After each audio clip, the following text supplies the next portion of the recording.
Hi everyone, today we are live today on the SEO Leadership webinar again, and today we have on such an incredible guest. Today we have on Adam Preston. He is the head of SEO at Summit. We will be chatting to Adam about his career progression, side projects, team management, AI and SEO and social as well, and the future of SEO. So if you're interested in listening out on any of these topics, we're going to be discussing all of them today. Adam brings a wealth of experience in the SEO industry, having led his team to achieve remarkable results, including securing position 1 rankings for over 16,000 keywords. No small feat. And Adam has also had previous experience as heads of SEOs and also a director, and he also is the owner of, was the head of digital at Bearded Walrus as well in his previous experience. So yeah, he has a vast and interesting array of experience. So we are so excited to have you on today, Adam. How are you keeping? Good, yeah, really good. Thank you. Yeah, very busy, but yeah, just enjoying work at the moment, and yeah, but happy to know the weekend. Keeping busy. Yeah, Adam, we usually like to ask our guests as they come on just to give our listeners a little bit of backstory into how you got into SEO, a little bit of your experience going from one role to another, and how you got to where you are now at Summit. If you could take us through that, that'd be great. Yeah, no problem. I think as many people with as many years in SEO as I have didn't really sort of choose this path originally, but just like fell into it. So I sort of first got a job with House of Fraser, down sort of working on their sort of online merchandise on their website, and did that for a little bit, and then I moved back up north and was trying to find sort of similar roles up there, and ended up working with Yale and doing sort of content and website builds for small to medium businesses, which sort of started touching on SEO. And then, yeah, I sort of got really interested in it then, and interested in sort of the technical side as well, and ended up then getting a sort of full-on SEO job at Victoria Plum. So I did quite a good few years there. So yeah, that's when I really started to get much more interested in it, learn a lot more and develop a lot more. And then I first joined Summit about 9 years ago. So sort of joined up then and worked there for a few years, but then started doing a little bit of side things, little bits of work on the side, and ended up sort of getting enough work to go, actually I need to do I go fully freelance and start up my own thing, or do I stay at Summit and sort of sack off my freelance stuff, because I was basically doing 2 jobs at once. So yeah, I started doing that and did a few years sort of running my own business, and then did various other things at that time as well. So I sort of started to learn a bit more about coding and website building. I did a bit of PPC, social, lots of sort of design things as well, because again, when you do freelance things, people want a bit of everything. Like this site asking you extra, actually, while you're doing that, can you also do this? Can you also do that? I wanted to learn and find out more. So I just tried my hand at it and learned, and just always tried to learn new things. But then, yeah, eventually I was sort of too busy and ended up having kids, and decided actually I want a bit more holiday time and stuff like that. So I ended up going back into employment, and came back with Summit when I left there. It was never sort of on bad terms. So yeah, I had an opportunity to come back, and yeah, I'm back here. Excellent. Awesome. And Adam, you started off sort of like a wider sort of digital marketing role. What was the sort of reason, or was there any sort of reason in particular for like sort of niche down into SEO, or is there anything that sort of drew you to SEO? Yeah, I think I just enjoyed sort of the variety of it a bit more. So I started off in more of a content type role from an SEO point of view, but did a little bit of sort of like get involved with like the website build side of things, and then that technical side of things is what interested me more. So I started learning more about it and sort of doing my own thing, building my own websites. I just really sort of enjoyed how many different variants there were to it, rather than some other channels, which I'm sure other people love PPC and other things, and I've done a bit of it, but I find it a little bit more just numbers and where the best numbers were and doing things. Whereas I think every day with SEO, there's just so many different challenges. It's constantly evolving, constantly changing, different sort of platforms and stuff to do it on, like get involved in websites, and how the technology changes how you need to do things. So and obviously algorithm updates all the time. I think it's just really, really interesting, I find, and every sort of project to work on, like different challenges and different things that we need to overcome to sort of make that site rank. So yeah, I just found it, just intrigued me constantly, and I was constantly wanting to learn more about it. Right. And yeah, you mentioned it's obviously constantly changing, which is very true. A lot of people have been speaking about GEO sort of recently. I don't know if your clients have maybe mentioned it as well, like how you sort of particularly focus on strategies for coming up in sort of AI results. Is that something that you are sort of actively trying to, or is it more just sort of warning clients that the focus is on SEO and good SEO will lead to sort of GEO, if you want to call it? No, we are looking at that as well. So and doing some testing. I think like one thing is we don't want to stray away from the main thing. Google. I was looking at something the other day, and some search engine land, and I think some research SEMrush had done. It was like Google search is still 373 times bigger than ChatGPT search, for example, and ChatGPT only makes up still like less than 1% of search. So that's still our sort of bread and butter, and we don't take our eyes off that. But at the same time, we know things are changing. Yes, it's less than 1% now, but that's grown in such a small period of time, and it's still millions and millions of searches every day. So we do start looking at that and testing what works, what doesn't, how do we show in there, just because it's a new, even though it's not as big as Google, still it's a new opportunity, so we can still get extra traffic there. So we do look at that and carry out testing and how we can actually show. And we're looking at DeepSeek and other things as well, because that's another emerging platform. So it's not just we don't just focus solely on Google, and hopefully we showing those as well. We do actually actively look at how we can rank in those. I love it. And yeah, I suppose like sort of looking at like search engine lands, as you mentioned, is that sort of how you position yourselves as to sort of give your clients that sort of peace of mind that you know about it, you're keeping on top of it and stuff like that? Because I know some clients can be quite jumpy when things come up. Yeah, exactly. I think as an agency, like we're there to be that knowledge, be that reassurance, and as you say, I think we do find that clients will sometimes see a headline and start worrying about stuff. And a few years ago, it was voice search, and what we're going to do around that, and really that's it's not sort of been the sort of big game changer we thought it might be, but there's always these things, and there's always worries of how things can affect things, and obviously updates and Google updates and stuff. So we do try and keep on top of stuff as much as possible, and also trying to be forward thinking and sort of protect us for the future as well. So we don't sort of go, right, this is what's working right now. We sort of think about what's going to work in the future. So then we're all sort of try and be ahead of the algorithm in a way, hopefully. And a lot of that's about sort of user experience. As long as we're trying to provide the best experience for a user, generally, that's what everything's trying to get towards. So that sort of tends to be our main goal, and how we try and reassure the clients as well. But yeah, we just always try and stay up to date and going to conferences and keeping up with the news, and we send updates on what's happening in the industry to all of our clients as well, just so like they know we're on the ball, and also like if there are changes, we say how this is going to affect you as well. Love it. How do you ensure mastering that sort of conversation with your team and ensuring that you guys are aligned, especially when offering those reports through to clients? So we tend to do it quite centralized. So we sort of say I own that overall, and we put that in place to sort of make sure we send it to the clients, and we have a sort of rota across the team to who does that each month. So we send like a monthly update, and it's a different person in the team does it. They send that to the rest of the team to look through as well. Then I sort of again just make sure as well the sort of the action off the back of each of those changes is aligned and centralized. And then when we send it to each client as well, if there's something we need to tweak specifically, so for example, last month we sent an update around the currently rolling out March core updates, what we sent last week, but then for each client, so this is how it's impacting you as well, and then what you might to tweak. So we try and make sure like that is there's an aligned message across the team. We send it at the same time, everyone sees it, and we also then sort of still have those actions catered per client, so it's actually unique to them, because one thing might affect one client, but it doesn't affect another client at all. So we need to make sure it's actually tailored to them, because otherwise it's not going to be as useful. Awesome. Love that. I was particularly interested in your period when you were at Bearded Walrus Digital. You were there from 2018 to 2022. Was that, if I just confirm correctly, that was that time when you had came away from Summit and started your own thing?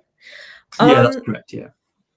I wanted to pick your brain about that a little bit and ask what your experience was just moving into that space. And we usually ask our guests on the importance of side projects, and I think that this is a remarkable side project to have that did something full time. But were there any sort of key leadership skills that you learned from that period, especially managing it through COVID, which must have been quite an interesting feat as well. So what was your experience like, and what lessons did you take away from that?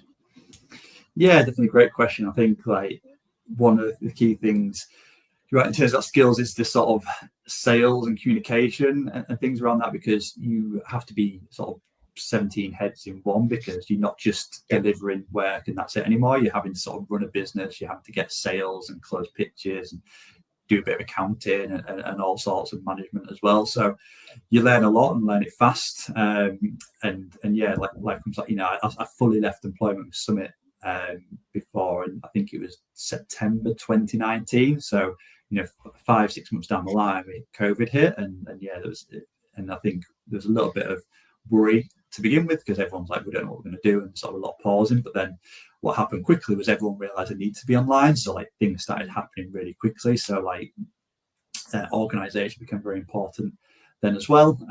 So just trying to organize lots and lots of work happening at one point, and you know, it was a very successful time, and you know, a lot of word of mouth sort of helped me. But yeah, I was running sort of, I think I had about 30 clients at one point, so to be able to manage all of those is like quite difficult. And yeah, it was definitely a challenge, but we managed to get through that. But yeah, I think like then bringing that, some of that experience back into working with Summit, I think is that communication thing, because you know, I think one of the toughest things in SEO is sometimes getting things over the line, because I think because sometimes of bad communication and bad SEOs who've sold in work and done work that's then not been successful, or they've not recorded the performance of it, or they've not been able to explain it properly, or they've done stuff that's really not been worth it. And we've come in and we've then got working with clients who've been burnt in the past, and we've then got to sort of work out actually how do we speak to the right stakeholders and get this over the line, because some of these things are big dev projects that'll cost a lot of internal money, and you've got to prove the value of it. And it's not quite as easy as proving the value in PPC, where you've got, you know, really clear, spend this, return this. There's some speculation and some test and learn needed. So that sort of communication with a lot of key stakeholders and higher up people that I did when freelance really helps now in terms of getting some projects over the line. Awesome. I think something that also stood out to me was just, you know, having up to 30 clients at one point must have opened your eyes up to resource management a lot. And were there any tips that you, or experience that you got from that, or lessons that you got from that you can maybe offer to SEOs that are stepping into leadership and tackling resource management for the first time?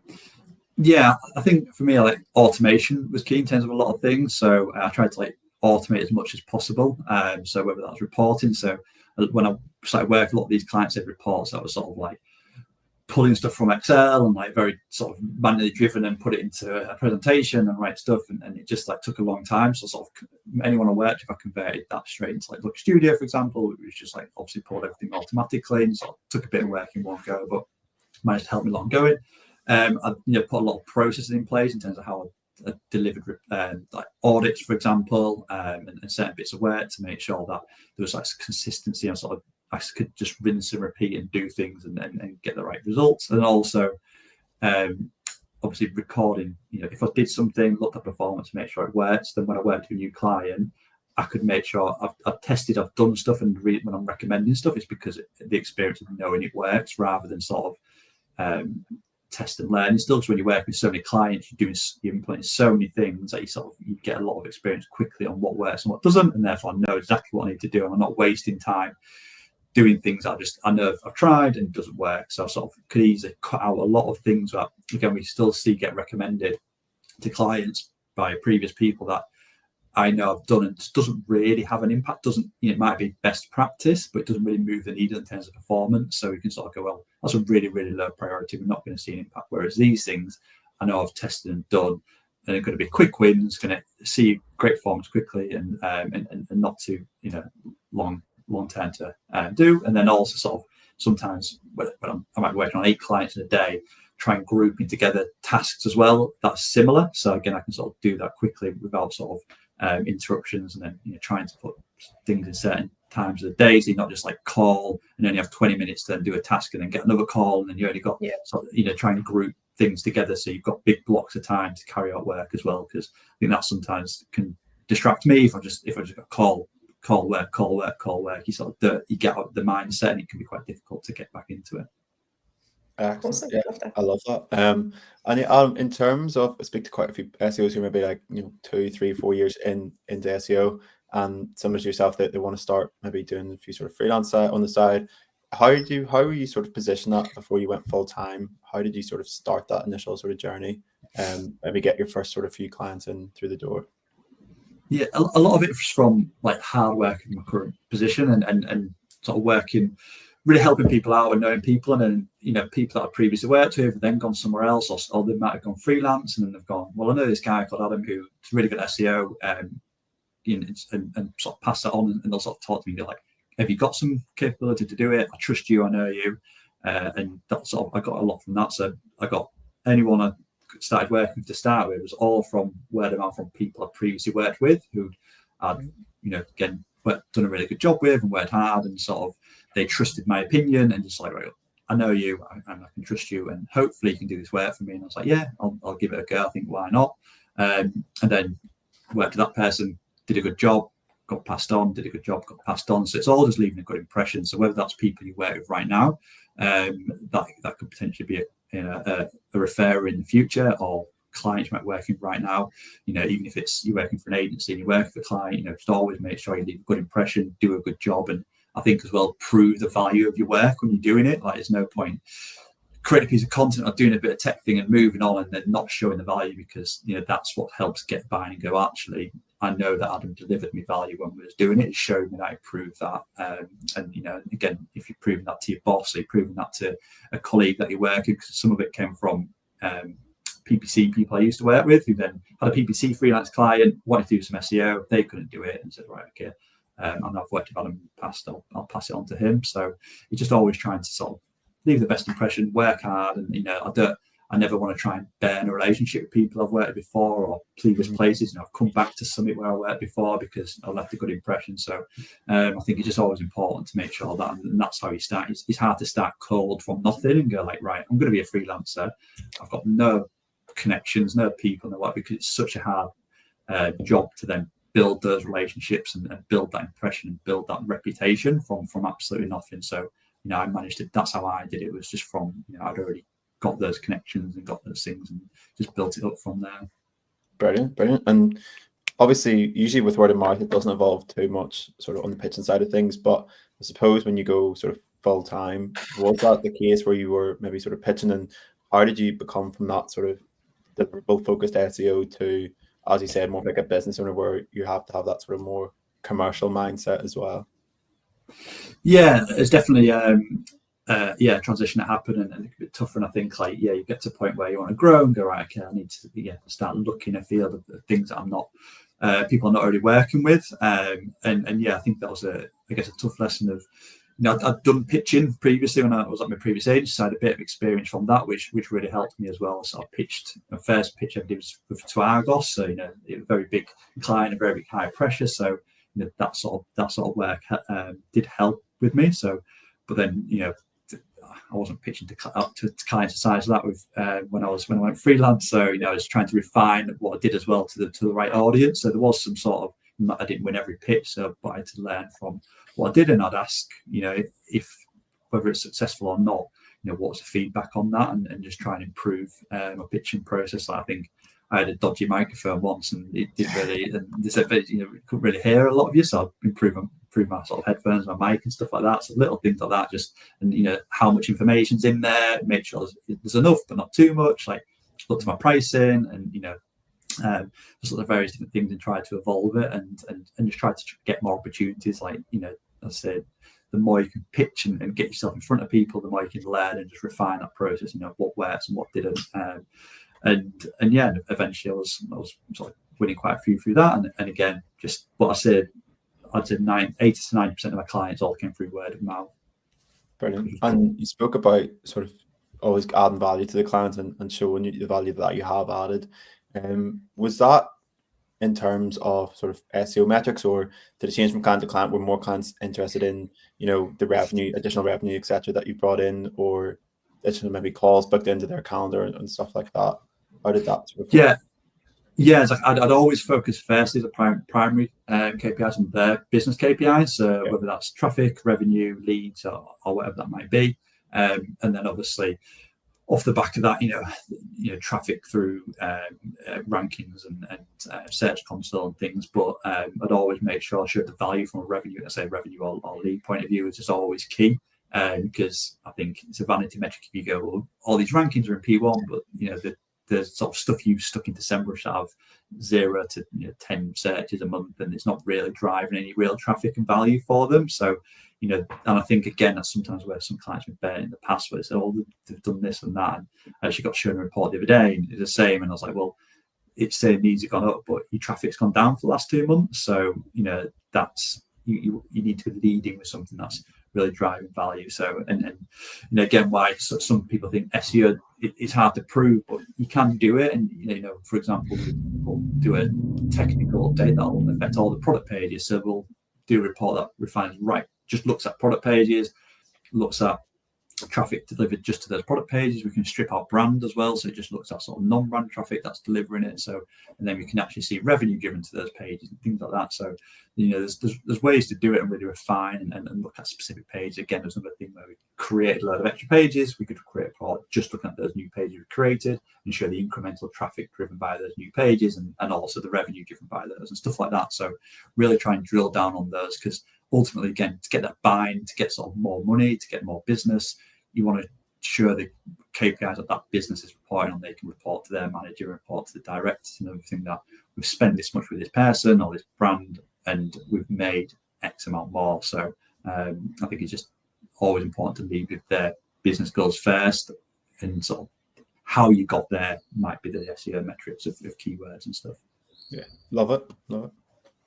Awesome. I have like a quick sort of perspective aimed question before we move into the next topic.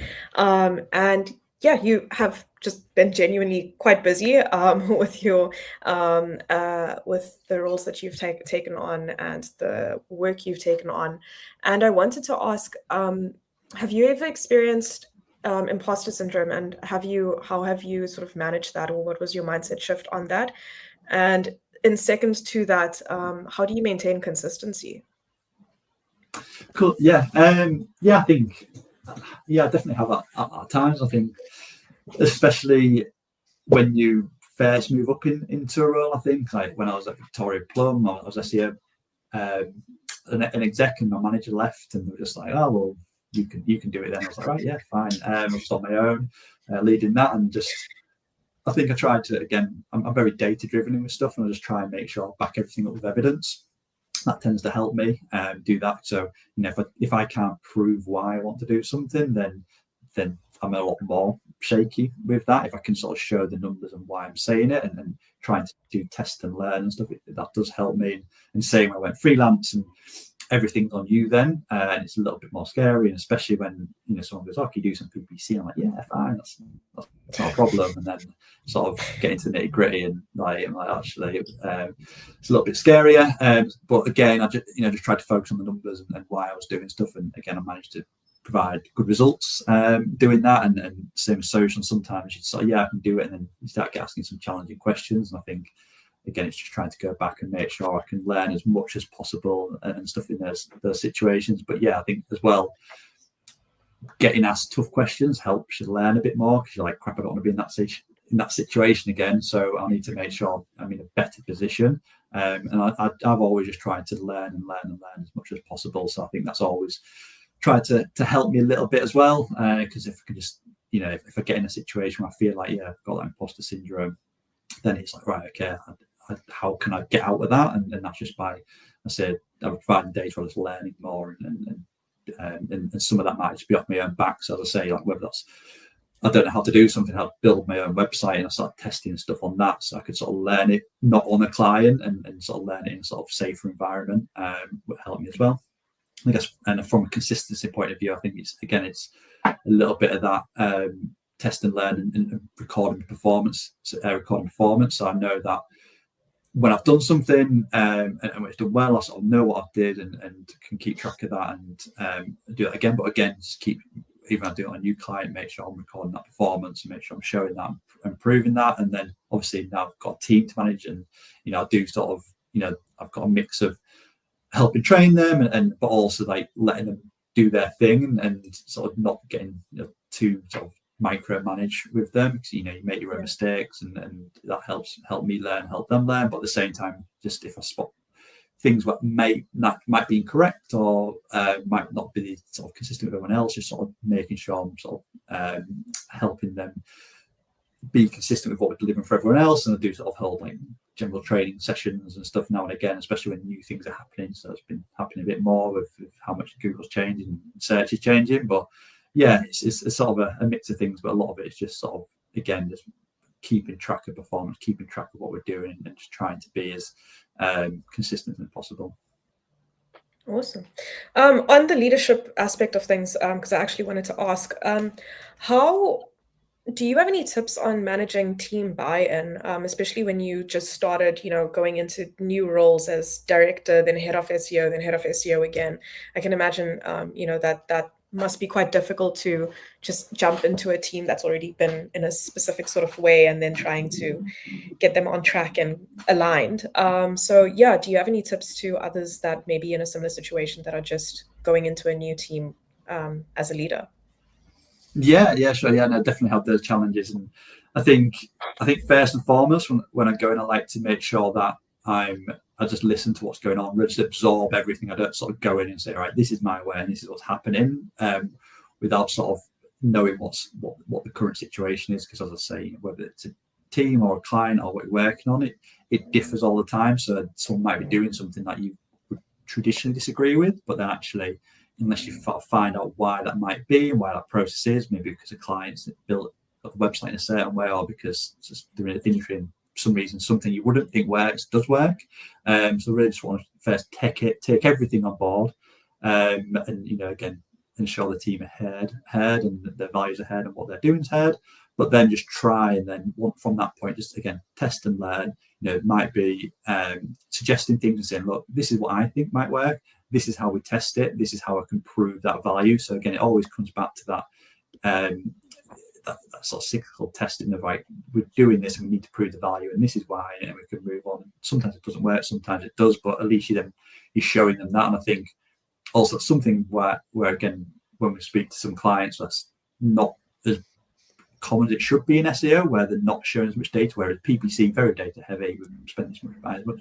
SEO does sometimes just be a little bit like, we're just going to do this and move on. We're just going to optimize this content and move on, or we're just going to implement this image thing and move on. But I think that's whether it's buying from a client or your own team. I think if you can just show why I'm trying to change stuff and why I'm trying to recommend stuff and prove it, then it really helps that buy-in. And I think I'm very sort of laid back as a manager and a leader as well. I don't want to just be really authoritarian, so I do try and just sort of, again, try and treat the team as a family, and I think we as a team we get along really well. And our team did get Team of the Year from our agency last year, so they're a good team, and I'll get that in. Yeah, I've got one of the Oscars behind me for it.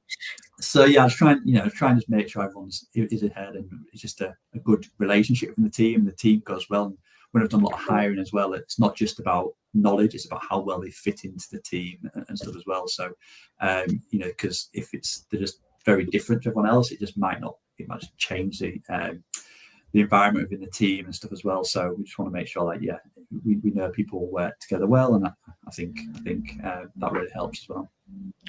What do you guys sort of look for then when it comes to hiring? Is there anything in particular, but in terms of maybe like soft skills as well as obviously the harder skills? Yeah, I think so. As an agency, which is different to some, we're sort of client facing with the whole team, so they sort of almost like an account manager as well as an SEO content person or tech person. So that sort of being able to communicate well and speak well is really important for us, which isn't always the case for some roles and some people. And I think inquisitiveness and problem solving really helps from an SEO point of view, as I said, because it is very much, you need to test and learn and really find out. So people who are more like that just tend to help within the team, because you can sort of leave the problem solve and work things out. Why forms have dropped, what's happening, you need to sort of look in several different ways. It's not just because let's say, for seems like I'm sort of slagging off PPC a lot, but PPC might be because impression shares dropped, or there's certain things you can look at, whereas if SEO just like there's 50 things that it could be, and you don't really know, you've not changed anything, the competitors haven't changed anything, but Google has, and you then need to work out what's happened and why, and how we test that and how we improve. So that inquisitiveness really helps, and we just try and sort of just have a bit of when I have an interview, again, trying to be quite relaxed and have a bit of a joke in it. If you've just got quite a fun personality, it tends to help in our team, because it's a tough old business, and especially working in an agency, if you can sort of have a bit of a laugh, I think it really helps. And so I think it just helps in our team that we have chats and we have a bit of fun. It just sort of helps break up the monotony. I think it keeps people morale up a little bit as well. So that's always a good attribute to have. Love it. Awesome. Last question I wanted to ask, and I kind of wanted to save it for the end. And I love that I actually saved it for the end, because now, as the team of the year at Summit, I wanted to ask, I was interested in the fact that you left Summit and then came back to Summit. What are some qualities that the company sort of produced that made you want to reinvest back into the team and back into the company, and have just made them such a sort of desirable agency to work for? Yeah, it's a great question. I think I've worked at a lot of places, and I do say to people who are sort of starting out their career at something, like, it is a good place to work. I've been to other places, and I know the differences. And I think there's a couple of things. I think, like, I progressed quite a lot throughout Summit. So there's lots of progression opportunities on basically me and all the heads of, as well as all the sort of like top level client directors, have sort of all progressed through Summit from being sort of a lower level. So there's like always opportunities to go up and move up and really have a good career and learn a lot. We've worked with such a diverse range of big sort of clients as well. So, I've worked on, my first client at Summit was at Argos, which is obviously huge. I worked with Game, I've worked with Jules and H. Samuel and Summers, Durex, like, so a completely diverse range. Clients have a diverse range of challenges, so I've learned a lot. So I've really enjoyed sort of the learning, but I think as well, they do try and look after the people. We have stuff such as compressed working, so we get every Friday off. For example, there's lots of flexibility in terms of hours, and hybrid working. There's sort of good benefits around maternity and paternity. There's a lot of various other things they do as well. So I think we sort of try and look after the people, which I think is good. And yeah, it's just sort of an age that's constantly trying to do new things and adapt and move, and won various awards and agencies and stuff as well. And I think it's just and I was sort of felt very supported and welcome now. Various sort of things happened to me last year, and the agency was always there to support and sort of couldn't do more to help me in those situations. So I think it's a good place to work, good people, and interesting clients, and on the growing as well. Always in a good place. So I think, as I say, when I left originally, it was never on bad books, and they've sort of continued to change and adapt and move forward as well. And I think, as I say to all the sort of young people when they join, we've got a lot of people who've worked there a lot of years. We had a meeting yesterday, and we're celebrating someone who'd been there 14 years, someone who'd been there 10 years, someone who'd been there 5 or 6 years. So there's people all the time that have been there, that stay there, and they've all sort of been looked after during their Summit journey. So it's definitely a good place to work. Awesome. Right. Sounds like a very green flag agency. You get a promotion just from the sponsor. Yeah, I know. Yeah, I hope listening.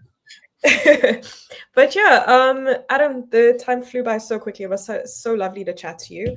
And for anyone that's listening, Adam recently did a podcast episode as well that's on his featured page with Cutting Edge. So if anyone's interested to listen more on Adam's stuff, go check that out as well. And Adam, thank you so much for joining. We hope to chat to you soon, and have a great weekend. Yeah, thank you. You too. Cheers, Adam.